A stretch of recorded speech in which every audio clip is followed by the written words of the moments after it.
இது ஒரு electrical ஸ்டவ்ங்க. Electrical stove இது புது டெக்னாலஜில பண்ணியிருக்கிறோம். இந்த டெக்னாலஜி பாத்தீங்கன்னாக்கா ஒரு பேட்டரி ஒண்ணு, சார்ஜிங் பேட்டரி ஒண்ணு இங்க கொடுத்துருக்கோம். இந்த சார்ஜிங் பேட்டரியில இருந்து இது ஒரு ஃபேனுங்க. இது வந்து ஒரு ஃபேன் ஒண்ணு ஃபிட் பண்ணி வச்சிருக்கோம். அந்த ஃபேன் ஓடும். அந்த ஃபேன் ஓடும் போது காத்து வந்து ஹேர் வந்து இது மூலியமா இங்க வரும். இது வந்து இந்த ஹேர் வந்து வரும்போது இங்க அடுப்பு இப்படி பாருங்க. இதுல அடுப்பு இந்த மாதிரி இது வந்து ஃபிட் பண்ணி வச்சிருக்கோம். உங்களுக்கு 2 மணி நேரம் சார்ஜ் பண்ணா 24 மணி நேரம் எரிச்சுக்கிட்டே இருக்கும். இது வந்து சும்மா ஒரு நாளைக்கு சார்ஜ் போட்டா போதும், 4-5 நாளைக்கு நீங்க யூஸ் பண்ணிக்கலாம். அந்த மாதிரி ஒரு பேட்டரி ஸ்டவ். இது வந்து சார்ஜ் பண்ணிக்கிற வயரு, இந்த பக்கம் சார்ஜர் பண்ணிக்கலாம். இதை ஆன் பண்ணி விட்டா போதும்.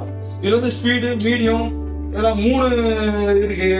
இதுல இது வந்து பாத்தீங்கன்னா ஏதாவது டெஸ்டிங் இருந்துச்சுன்னா திறந்து விடலாம். திறந்து விட்டு மூடிக்கலாம். ஆனா நீங்க ஸ்டவ் வைக்கும்போது கம்பல்சரி இது மூடி தான் வைக்கணும், இல்லைன்னா ஹேர் எல்லாம் இது வெளியே வந்துடும். சரிங்களா? அது பாருங்க, பாத்தீங்கன்னா இந்த ஸ்டவ் வந்து நம்ம சப்ளைக்கு போற மாதிரி இந்த மாதிரி கட்டை ஒண்ணு யூஸ் பண்ணிக்கணும். ஒரு கட்டை இப்படி வச்சிருக்கோம். அதே உங்களுக்கு தீ நிறைய பிடிச்சிடும். ஒரு கட்டை போட்டாலும் போதும், உங்களுக்கு நிறைய நேரம் நின்று எரியும்.